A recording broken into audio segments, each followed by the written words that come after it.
Virgin Most Powerful Radio, sharing the gospel with clarity and charity.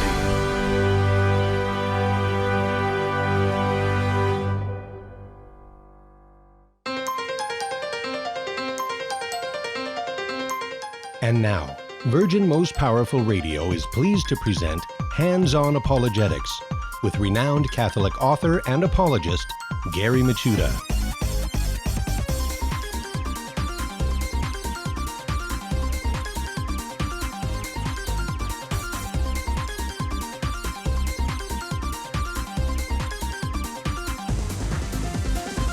And welcome, everybody, Hands-On Apologetics. It's great to be with you today. And I'm so grateful to be able to do this program because I get to invite some of the best authors, apologists around the country and talk about things that are of interest for those who love to share and defend the faith. And that's what we do here at the Virgin Most Powerful Apologetics Dojo. I'm Gary Michuta, and welcome, everybody. In fact, today we're going to talk about a very interesting group within Protestantism. It's a group that started actually you could trace it back to the early 1800s when a fellow Baptist named William Miller believed that he found within the Bible a certain chronology which pointed to the second coming of Christ coming in the 1840s. And the excitement started by Miller formed what's known as the Millerites. And people sold their property, forsake their jobs, forsake their farms, expecting Christ to return, but the date came and the date followed. Then they checked their math, adjusted the date. Again, Christ didn't return. And many Millerites, including William Miller, kind of hung up their their excitement, their movement, knowing that the chronology didn't work out. But there were some who were convinced that there was just a matter of tweaking, that perhaps there was something just slightly wrong. We're misinterpreting what William Miller found in the Bible. And those groups are known as the Adventist churches, from which they broke into many different sects. Probably one of the best known ones are Jehovah's Witnesses. But there's also another big group known as the Seventh-day Adventist. And so joining us today to talk about Seventh-day Adventist is Teresa Beem. She's going to share her story as a child who grew up in the Seventh-day Adventism and eventually became Catholic. So I look forward to that. That's going to be a fascinating discussion. And we're also going to go through our exercises today. We're going to talk about finding the fallacy, which is also a propaganda technique, which is the appeal to fear. And what's really interesting here is that actually kind of fits in with some of Adventism, Jehovah's Witness type stuff. And also we're going to meet the early church father, Fulgentius of Ruspe. And as always, you're part of the program, so give us a call at 888-526-2151. That's 888-526-2151. Or you can send your emails to the dojo mailbox at questions@handsonapologetics.com. Love to hear from you. Got some great emails over the past few days, and I'm hoping maybe by the end of next week we'll be able to get to the dojo mailbox and work through some of them. Just great questions and also some very interesting situations in which people are in. And also it's time for our shout-outs for those watching live stream on social media, specifically Facebook, YouTube, and the like. Hello. Great to see familiar names. Colin, Jose, Beth. Yes, and beautiful emojis, by the way. Appreciate it. Hey, Hector, how you doing? And also you, listening live on radio or perhaps through podcast. It's great that you join us. And so why don't we dive into apologetics, shall we? First, sharpening our critical thinking skills. Let's talk about the appeal to fear. That's our finding the fallacy. And also, as a switch hitter, it also is a propaganda technique, by the way. What is the appeal to fear? Well, if you want the technical Latin name, it's argumentum ad metum or argumentum ad terrorum. Try saying that 3 times quick. It's a fallacy where a person attempts to create support for an idea by attempting to increase the fear towards the alternative.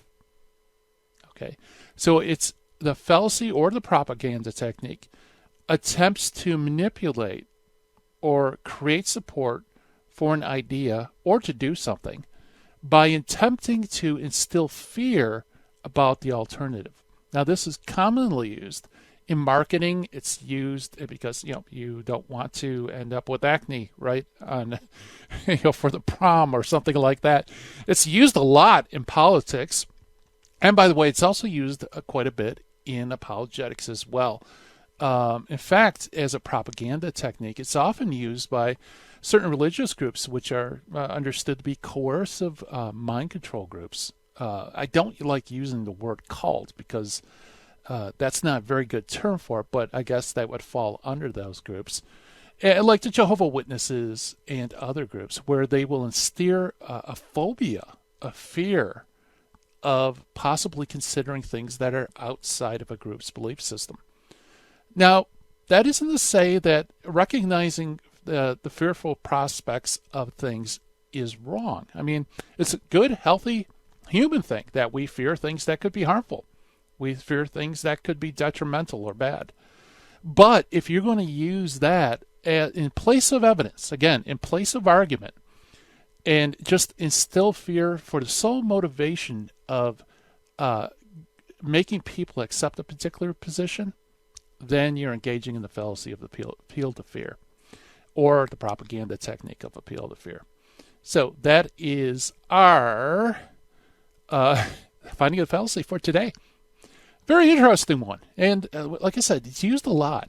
And I think Catholics ought to be aware not to use it because sometimes, sometimes it's easier to instill fear of an alternative than to actually give good, solid reasons for a particular position.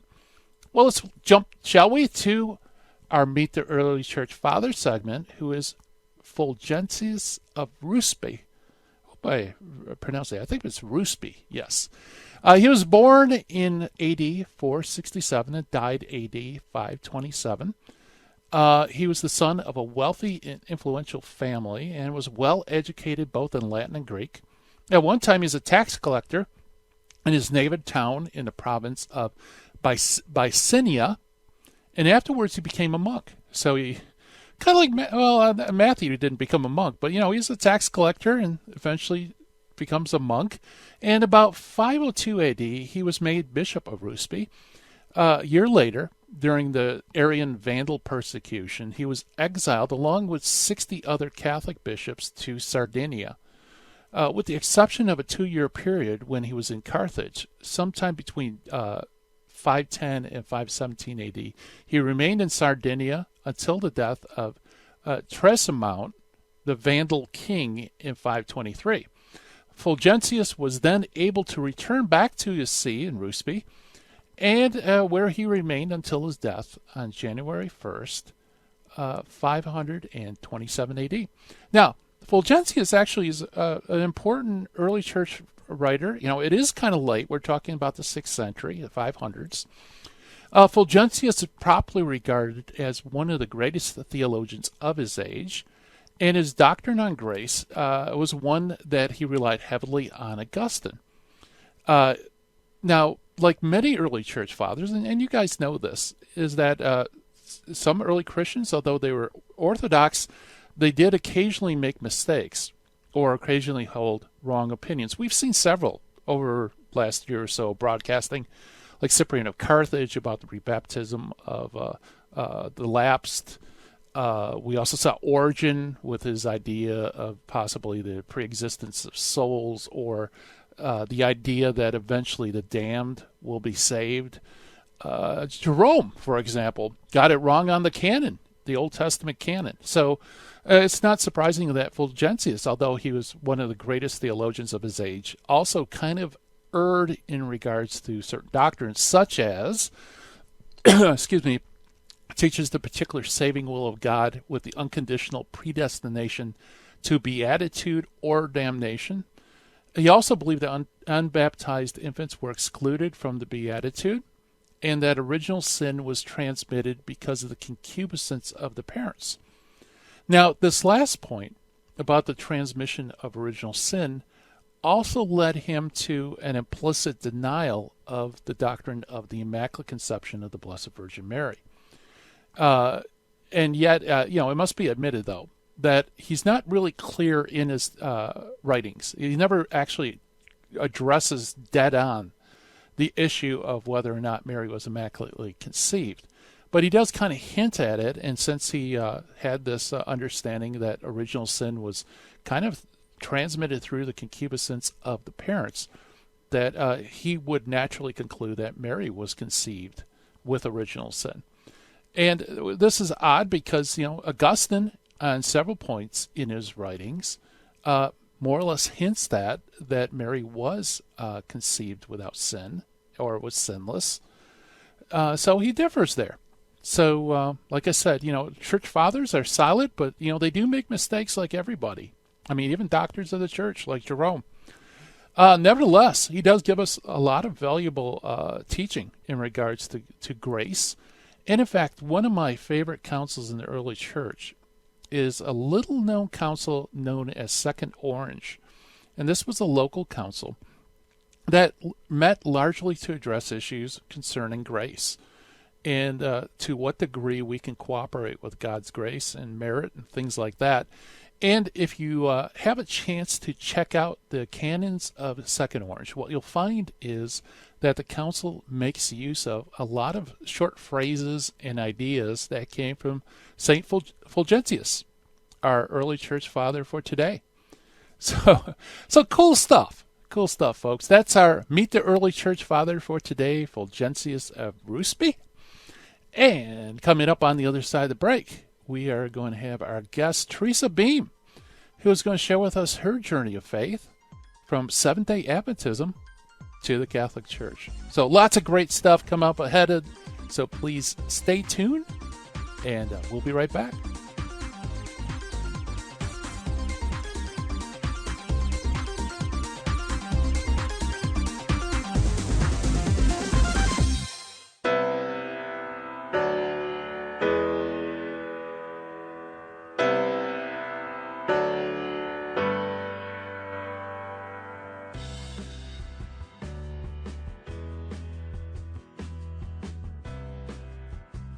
This is Terry Barber inviting you, all the men, to a men's conference June 15th at the Sacred Heart Chapel. This is going to be a day where we're going to talk about true masculinity. There's a problem in the Catholic Church today. We have very few men who love the Catholic faith. And I know a lot of the wives that I'm listening to right now saying, I want my husband to be on fire for the faith. Send him to the men's conference. Your son, send him to the men's conference by going to virginmostpowerfulradio.org or call 877-526-2151. That's June 15th. When your husband comes back from this conference, or your son, they're going to have a different view about their Catholic faith, because they're going to meet three men who love Jesus and his bride, the church, and are going to instill in them a love for Christ and his church, the Eucharist, Our Lady. Bring them to virginmostpowerfulradio.org. Sign up there or call 877-526-2151. Full sheen ahead. It is only because of your continued prayers and generous donations that Virgin Most Powerful Radio can broadcast live each weekday. We count on your spiritual and financial support because you understand the urgent need for Catholic programming that shares the gospel with clarity and charity, but without compromise. Please prayerfully consider becoming a monthly donor. You can set it up with the touch of a button on our website, catholicrc.org.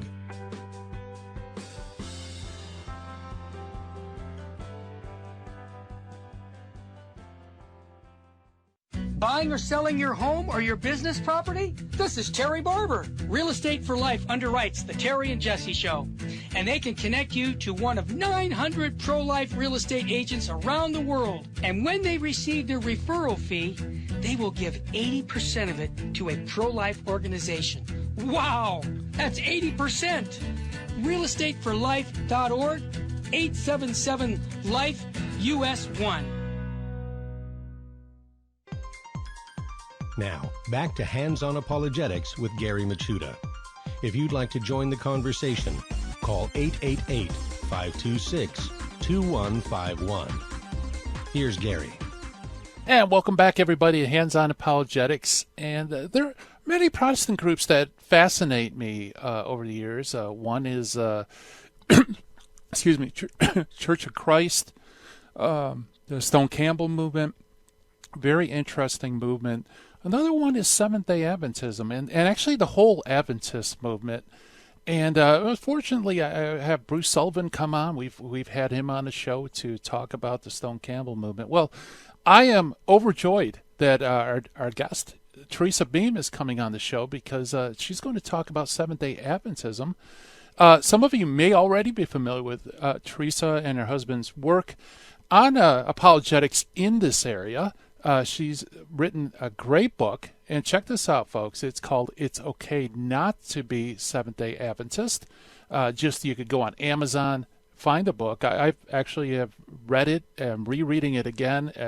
Very, very fascinating book. Really puts you in the driver's seat of the whole Adventism movement. And also, she and her husband also have a popular blog, which is at www.arthurandteresabeem, BEEM.blogspot.com. And I have more to tell about her, but I'd rather have her give her own story. So, Teresa Beem, welcome to Hands-On Apologetics. Well, thank you for inviting me, Mr. Machuda. How are you? Oh, I'm doing great. Please call me Gary. Good. Okay. Okay. Yeah, well, I've been looking forward to this interview for quite some time because ever since I saw you on the journey home and you gave your story, I've just been fascinated about the whole subject of Seventh-day Adventism, the worldview, and you do such a great job on your blog. Just giving news stories and things like that, it's my pleasure to have you on. Oh, thank you. Well, so why don't we begin with the story? Now, you grew up in the Adventist movement, right? Yes, both my husband and I, we come from a long line of Seventh-day Adventists. I mean, I think, it's more than 4 generations, but we can go back. We can identify 4 generations of Adventists. All my siblings are either Adventists or they just got out of Adventism. So I helped in the churches, and I was a writer, and my husband's family helped establish their radio station. So, I mean, I really know the Seventh-day Adventist Church. So, and it's kind of intimidating because you guys are apologists. I'm speaking to a very intellectual group here, and I am not an intellectual, except for I do know the Seventh-day Adventist Church. So that's one thing I can say that I'm kind of an expert on. So anyway. Well, hey, that's a huge blank spot for me. So that's why you're coming on the show. Okay, well, let me start because if I tell the story of my childhood, it will not make sense unless I give you like a short little preface of of the context, the historical context.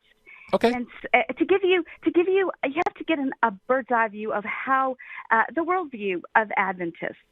And so in the early 1800s, according to the Adventist theology, God decided it was time to deliver a new everlasting gospel. Now, this is not to take the place of the old gospel, but it's supposed to add to it. See, the church is the Christians are going to need this new information to be able to get past the deceptions of the last days. So this is in addition to it. So God gave Ellen White, who was a young girl from New England, he gave her visions and chose her to be his messenger for this new everlasting gospel. So she and her husband, James White, and their friend Joseph Bates started the Seventh-day Adventist Church. And it's based on this entire idea that all Christian churches and denominations need to know this vital information for the end times. Okay.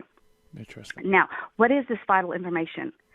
Okay, for you to survive the last days and God's terrible judgment, you need to know that the test, all Christians are going to have to go through a test. And it's about the day you go to church. It's the day of worship. That's the final test for all Christians. If you attend church on the seventh-day Sabbath, then you're a true Christian. But if you attend worship services on Sunday, you're going to receive the mark of the beast, and you're going to be lost. Okay, now the time for this testing has not yet come. But this test is coming in the near future. For the Seventh-day Adventists, it's always imminent. It's always right there. So you have to keep that in context when I tell you the story about my childhood. Okay, so now fast forward 100 years, and I picked up the story because it's very, very ubiquitous. This is not a unique experience of mine. All Adventist kids can give you this type of story. So I'm at the Dallas, Texas First Seventh-day Adventist Church, and all Adventist churches have yearly evangelistic seminars, and they coordinate it with the worldwide church. And so with excitement, our pastor announced that the Daniel and Revelation seminars coming up for this year, and the SDA church school that we attended that was part of that church, that was a church-sponsored Adventist school. We'd prepare for it, and each Adventist was expected to do something for it. Adventists gave millions of dollars, and still do every single year for these It's their main venue for evangelism. I mean, they have their hospitals and their churches, and they have their schools, but this is really kind of it. This is where their reason for existence. Okay. So we got to promote it. The Adventists had to promote it, so they'd take out money for TV ads or radio. But the most common way of doing this was mass mailings. And lots of people have gotten mass mailings of these flyers that say, "Come to End Times Revelation Seminar."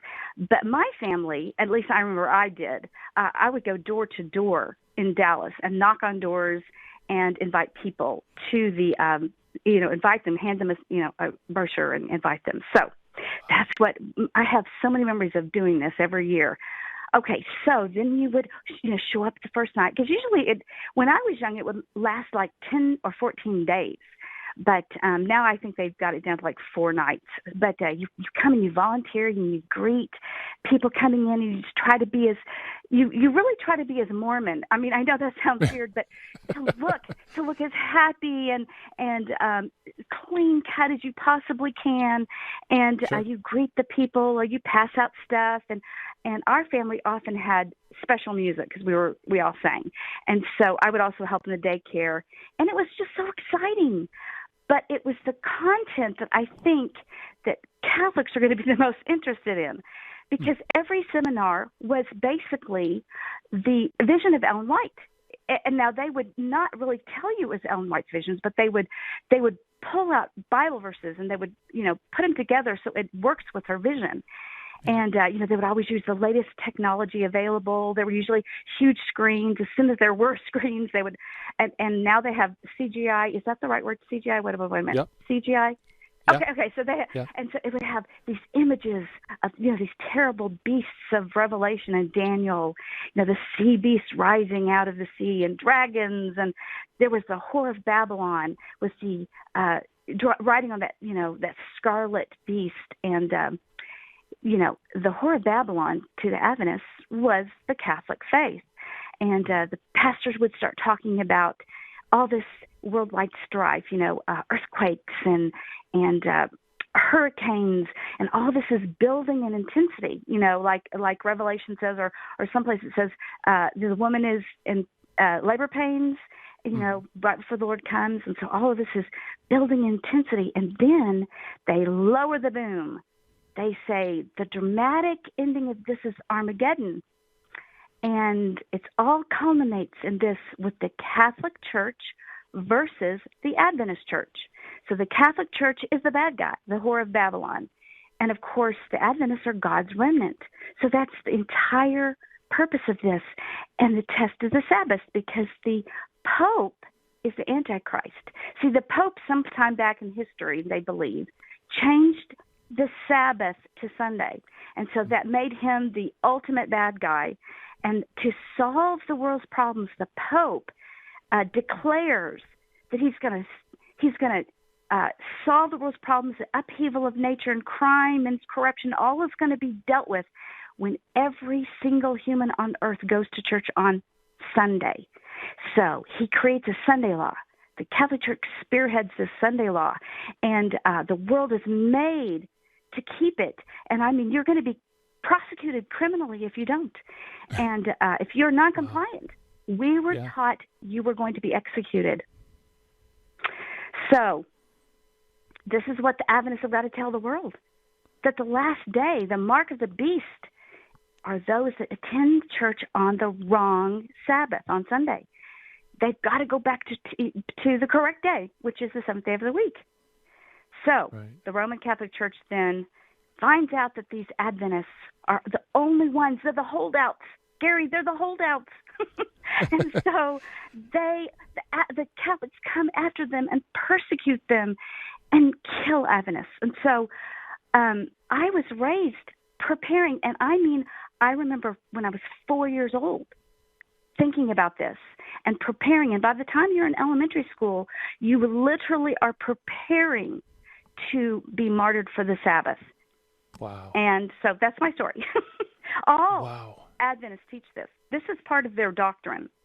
So it's and if you don't believe me, try reading the SDA book, The Great Controversy. Now, I know you believe me, Gary, but I'm talking to your audience. Sure. It's a huge book, but you should read the last 100 pages of it. And it just told that's the story that Ellen White had the vision about. And so that's what this is all about. Now, for our listeners, Ellen White, is she regarded as actually like writing scripture? I mean, is this on par with divine revelation? Well, the Adventist doctrine, they say that they are like all Protestants, that they're sola scriptura, but it's sola scriptura based on the interpretation of Ellen White. So it's basically they read the scriptures and they go to Ellen White's interpretation of them. So do you see how they kind of, and in a way, Catholics can understand this because we go to the magisterium. Right. You know what I'm saying? We're not allowed our own personal interpretation. Well, that's basically, she is the magisterium for the Adventists. Yeah. Yeah, very interesting. So in a way, I mean, in their minds, they're going straight to Scripture, but really, which Scriptures they use and how they interpret it has been informed by Ellen White's revelations. Right. And in the last, 20 years, they created their own Bible. It's called the Clear Word, which inserts Ellen White's interpretation into the text. Huh. And so they just go to that and then bypass King James Version or whatever, anybody wants to, it's the easiest way. And even though they don't consider it a Bible, they do use it as a kind of a Bible paraphrase. So interesting. Wow, I didn't know that. That's great. Well, we're chatting with Teresa Beem, former Seventh-day Adventist, now Catholic, and a blogger, and learning a lot about the movement. So stay tuned, folks. More on the other side of the break.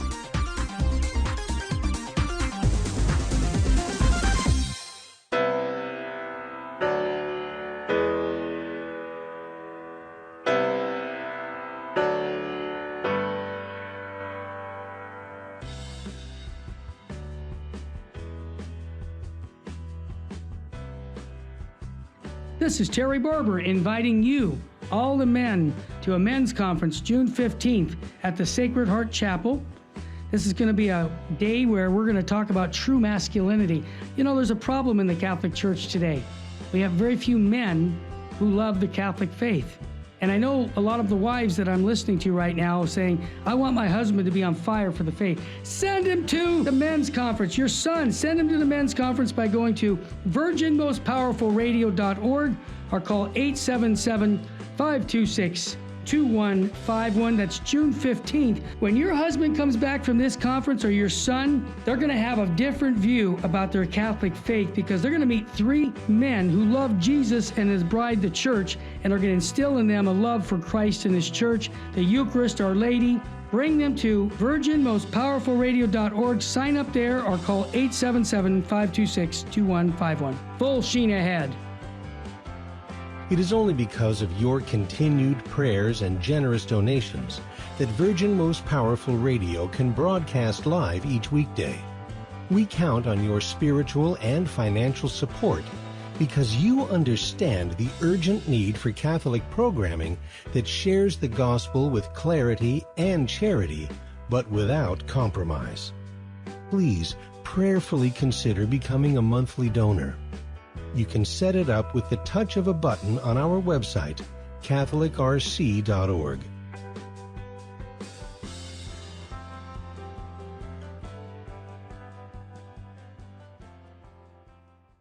Buying or selling your home or your business property? This is Terry Barber. Real Estate for Life underwrites the Terry and Jesse Show. And they can connect you to one of 900 pro-life real estate agents around the world. And when they receive their referral fee, they will give 80% of it to a pro-life organization. Wow! That's 80%! realestateforlife.org, 877-LIFE-US1. This is Jesse Romero. You're listening to Hands-On Apologetics with Gary Machuda on Virgin Most Powerful Radio.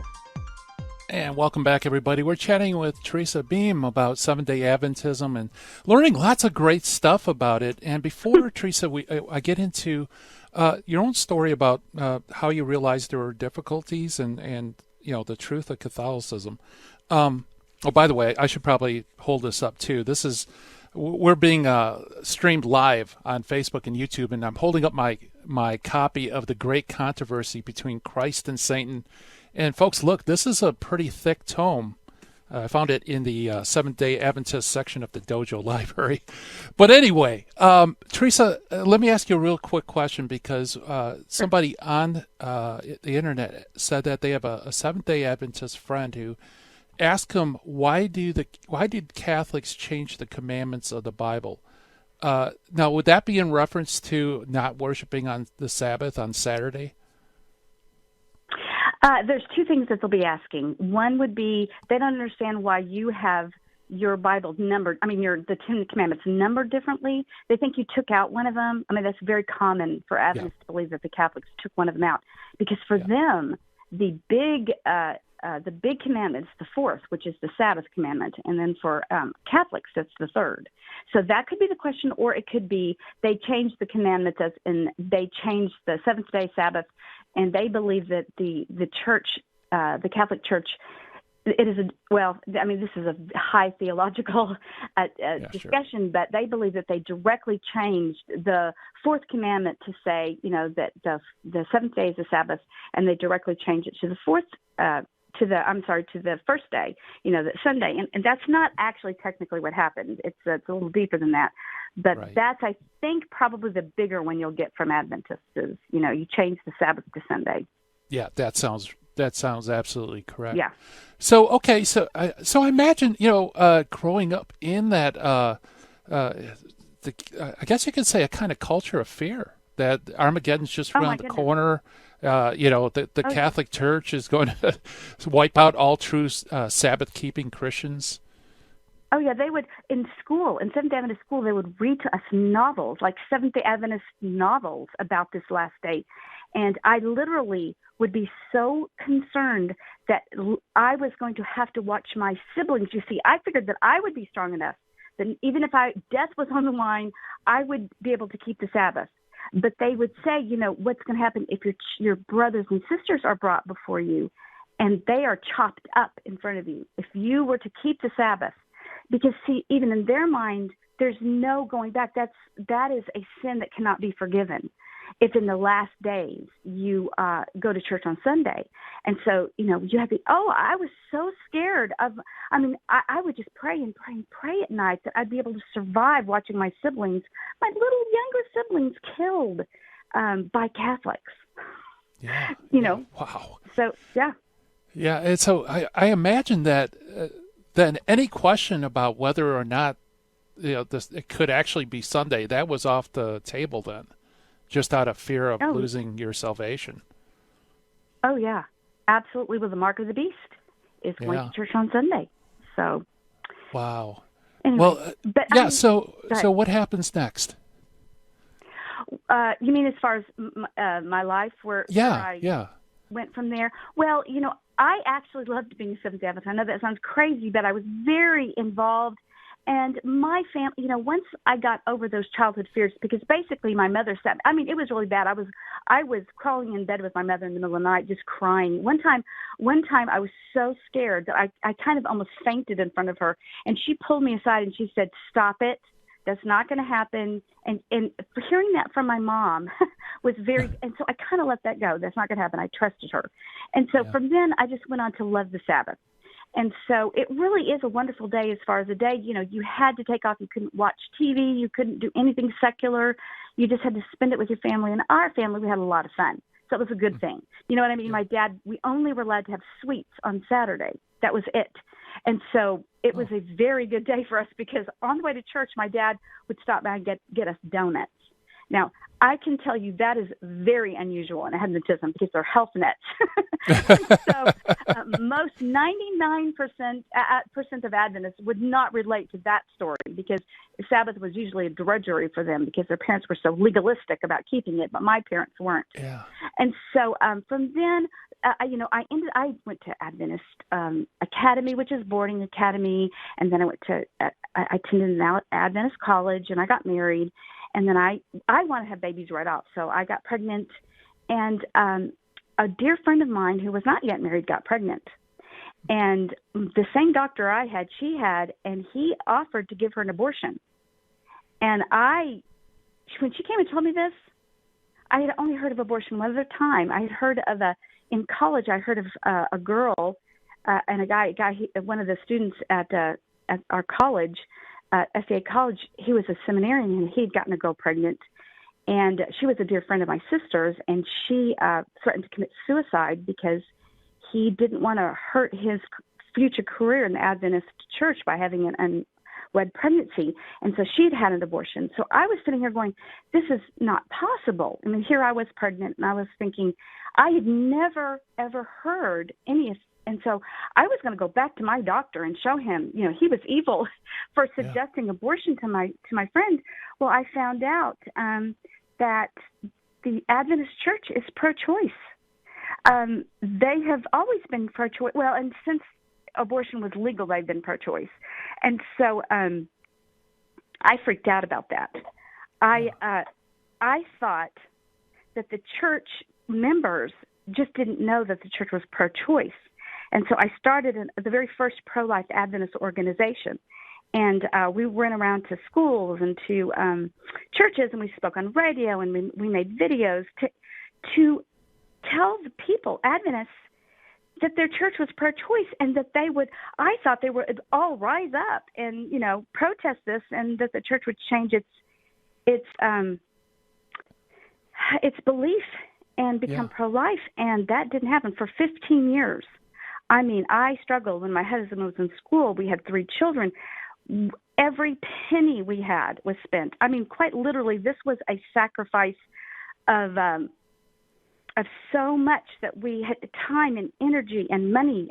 I didn't get my kids stuff. Not to say I starved them or anything, but you know what? I didn't. I went to Goodwill to get their clothes so that we could spend every single penny on the pro-life movement, because I just thought, surely people the Adventists are very hesitant. They see their message as this specific. They were chosen for this specific everlasting gospel. They also call it the 3 angels message. And I just couldn't get through. Most Adventists believe in the sanctity of life, but I just could not get them excited, enough to protest it. And they were okay with the church being pro-choice.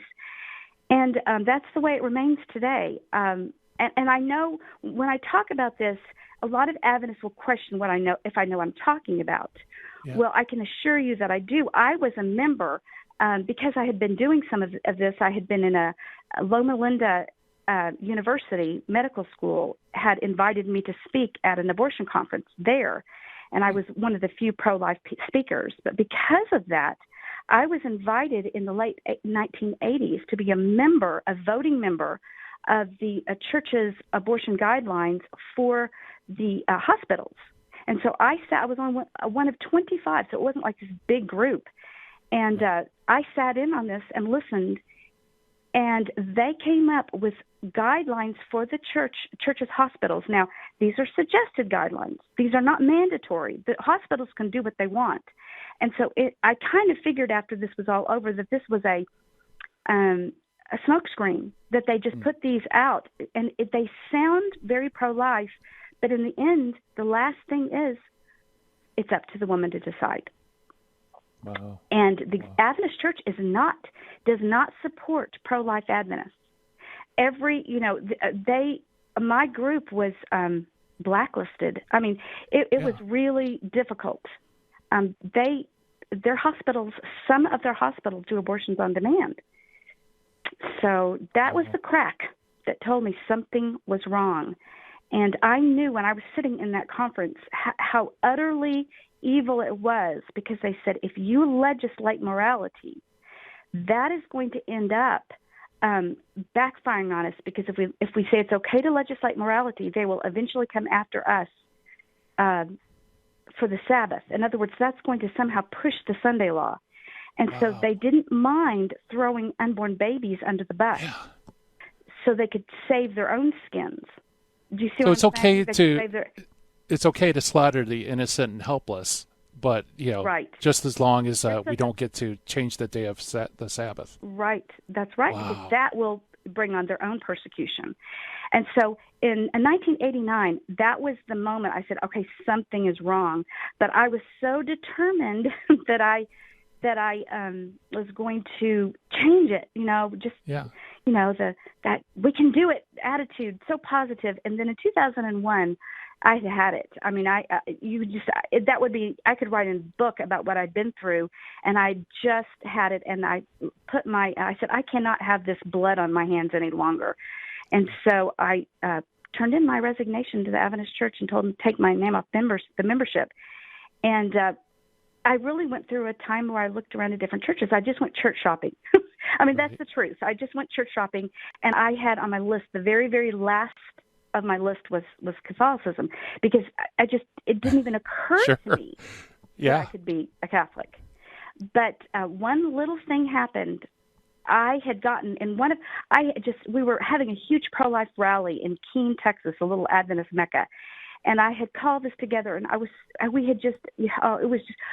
my wit's end, and I had run out of money, and I thought, we're going to have this big rally, and I have nothing to pass out. We've run out of money. I want to be able to pass out flyers about the unborn baby, and those all the paraphernalia you give at rallies. So I just knelt down and I prayed, and I said, Lord, this is ridiculous. Please help me. And I just went to bed so discouraged. The next morning I got up, and there was a package on my front door, a big package, and I opened it up, and it was full of little baby feet. The little baby, the pins, and then the little models of the 12-week-old baby models, the little pink ones, and hundreds of pamphlets. I mean, this was an expensive. And guess what it said? Well, actually, hold on, Teresa. We're coming up to a break. That's a great cliffhanger. Who sent the box and what's in it? We're talking with Teresa Beem about Seventh-day Adventism. Stay tuned, folks.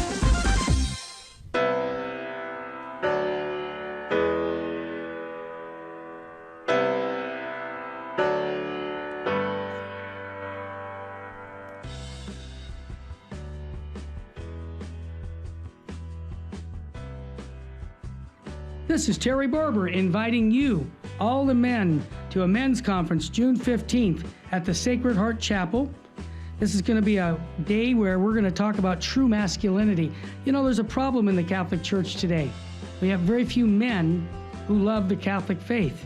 And I know a lot of the wives that I'm listening to right now saying, I want my husband to be on fire for the faith. Send him to the men's conference. Your son, send him to the men's conference by going to virginmostpowerfulradio.org or call 877-526-2151. That's June 15th. When your husband comes back from this conference, or your son, they're going to have a different view about their Catholic faith, because they're going to meet three men who love Jesus and his bride, the church, and are going to instill in them a love for Christ and his church, the Eucharist, Our Lady.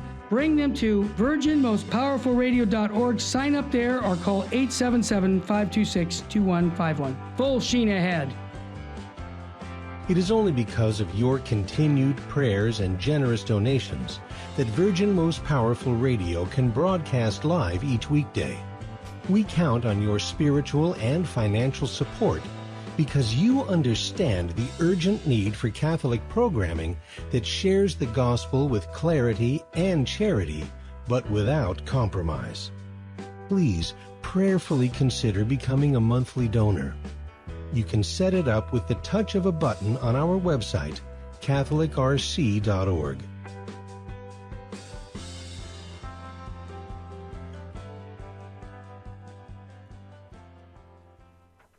Buying or selling your home or your business property? This is Terry Barber. Real Estate for Life underwrites the Terry and Jesse Show. And they can connect you to one of 900 pro-life real estate agents around the world. And when they receive their referral fee, they will give 80% of it to a pro-life organization. Wow! That's 80%! realestateforlife.org, 877-LIFE-US1. Now, back to Hands on Apologetics with Gary Machuda. If you'd like to join the conversation, call 888-526-2151. Here's Gary. And welcome back, everybody. For those just tuning in, we're chatting with Teresa Beem, and she's sharing about her journey of faith from Seventh-day Adventism to Catholicism. And Teresa just shared with us her heroic effort on behalf of the unborn to turn Seventh-day Adventism away from pro-death to pro-life position. And Teresa, like right before the break, you were saying that during a pro-life rally you were praying, and then the next day you received a package. So why don't you pick it up right there? Well, all of this stuff I had been praying for to hand out at this pro-life rally was in this big box. And it said KOC, and I looked closer and it said Knights of Columbus. I had no idea who that was. I thought, is this like the Boy Scouts or something? Right. And it took me months to find out. But once I found this is the Catholics, I didn't know what to do. I mean, that went against everything I had understood. I didn't even know Catholics were pro-life. You know what I mean? I mean, I knew that there were Catholics in the pro-life movement, but I didn't know the church itself was pro-life. Yeah. So anyway, that I pondered that in my heart as I was looking around for the truth. You know, what was the true church? And because the Catholic Church is the enemy. You know, that's what you should fear. Yeah. Oh yeah, and wow. Another interesting little tidbit is that Ellen White prophesied that prominent Adventists, right in the last days, the prominent Adventists of the church would apostatize and actually turn against Adventists and support the Pope, and they would be the inspiration behind the Pope. We would be the ones that turn in the Adventists in the last days to the Pope. Okay. Hey, go look at these guys; they're still keeping the Sabbath. So it's not just that I left the Adventist church; I became Catholic, and now my family, and I don't know exactly who among my family, but some of my family are very devoted Adventists and believe all this, and believe Ellen White is a prophetess, and believe I may be one of those people, because now I'm a Catholic, to rat on them in the last days. So it's a really difficult position. So anyway. Yeah, so now it's not only are you no longer, part of Sabbath-keeping Christianity, but you're like joined the enemy. You're going to be the persecutor, potentially. Oh, yeah. Now, it's not Ellen White. It was her husband that wrote that it's a sin against the Holy Ghost, and it's an unpardonable sin to leave the Adventist church. Wow. Most people don't. Most Adventists don't even know that. But I found that text when I was doing some research for the book. Right. And I think it's actually in my book. I think that text is in the book. It's looking out to be Seventh-day Adventist. Okay. So anyway, yeah, it's not like becoming Protestant. It is really a huge, huge leap. And what I need to make sure your audience knows, a lot of Protestants have things against the Catholic Church, but those are not exactly what the Adventists have. Yeah. The Adventists are much scarier of the Catholics than they will ever be of the Adventists. And so never, ever worry when you go up and you ever encounter an Adventist. They think you're the enemy. No matter how nice they are to you, they want to get you out of the Whore of Babylon because of all this context I'm telling you. So be really gentle with them because they really are afraid. I mean, it's a great fear they have. So yeah, boy, I'm glad you said that because I think Catholics are completely unaware of that worldview, and that they view us as the enemy. At the end of time, specifically. Now, they'll say they don't view you individual Catholics, but they do. They always say it's the church. It's the church we have to fear.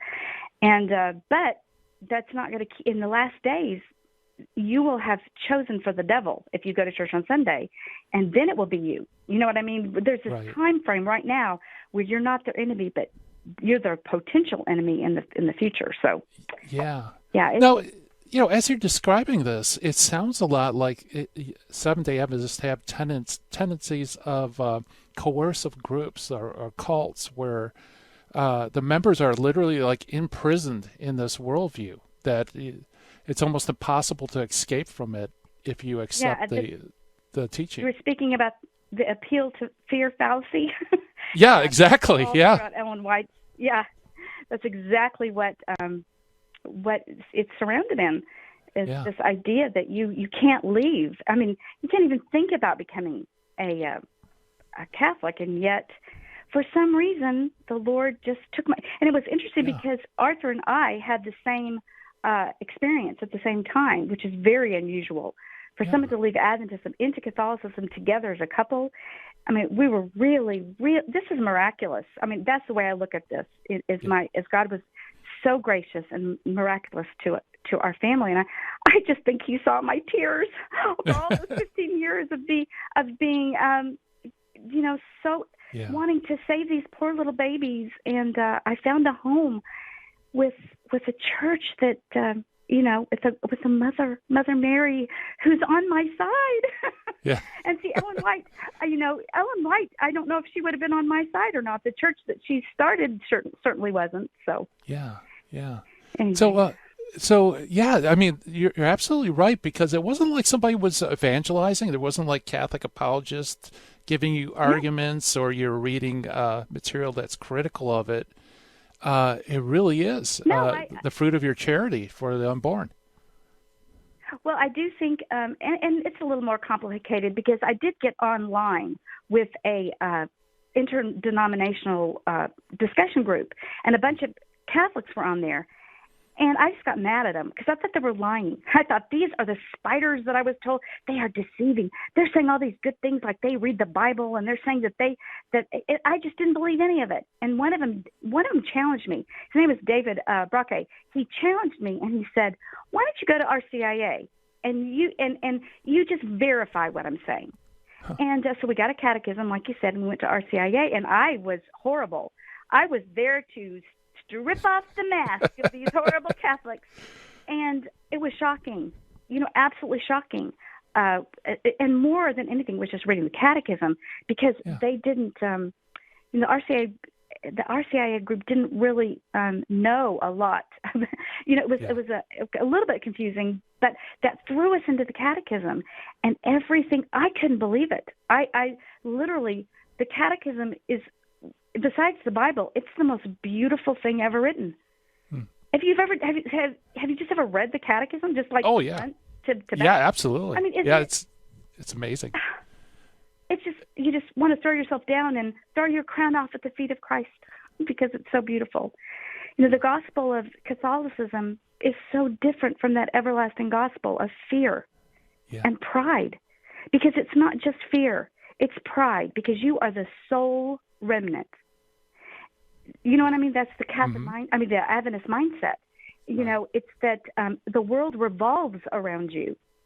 I mean, you are a special people, and that is such a pride of elitism that's so dangerous. And that's how I was raised. So it's wonderful to be free. Yeah, I was going to ask. It's one thing to see the church as a guardian of innocent life. But to actually, dive in, were there doctrinal obstacles? Because it's very different theology. Every single doctrine was an obstacle. You know what I mean? Everything. I mean, even the Trinity. From the very basic. We had been taught. The Adventists don't really teach the Trinity. They say it's part of their doctrine, but you don't really talk about it. And so what is brought up is that the Adventists believed, it's part of their doctrine, but they don't really talk about it now. But when I grew up, they talked about Jesus being the Archangel Michael. Now, instead of demoting Jesus, that was actually lifting up Michael. That was like another name for Jesus, and he was fully divine. Right. But they associated, so the Trinity doctrine was even something I had never even thought of. And so from the beginning to the end, and I think the Eucharist being the actual body, blood, and soul and divinity of Christ was more difficult. And then also Mary, of course, because I think you, as an Adventist, you have a little more difficulty with Mary because you had Ellen White. And once you rejected Ellen White, the woman that was in charge, it's like you, oh no, now we've got another woman that feels like she's in charge. Wow. You associate that with a bad light, so that's kind of difficult. That's fascinating. Wow. Well, we only have maybe a minute and a half left. If you could give advice to any Catholic who knows a Seventh-day Adventist, what should they do? What's the good first step for them to take? Well, that's so difficult. I've thought about this for years because whatever you say is going to go in as you're trying to deceive them. Yeah. And I think living a joyful, happy Christian life, if they see you being full of joy and love and kindness, and what you do is authentic, everything they do is trying to get you to become Adventist. But when you find out, a Catholic is doing it because they love me, they don't have an agenda. You know what I mean? That throws Adventists off kilter. They don't know how to deal with that. But it's wonderful. It's absolutely wonderful for them to realize Catholics are authentically Christian. And that would be my best advice. Yeah, and that's excellent advice. Well, thank you so much for coming on the show, Teresa. We appreciate it. Oh, it's fun. I didn't hardly let you talk. I'm sorry. Oh, no. Well, I want to have you back. This is I've learned a lot, and there's so much more I want to ask you.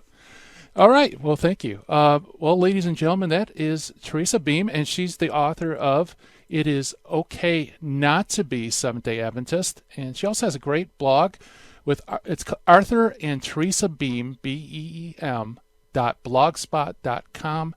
Lots of really good articles and thoughts on that blog spot. So anybody that knows Seventh-day Adventist or just somebody who's involved with the Adventist movement as a whole, I highly recommend her work. It's just really, really great stuff.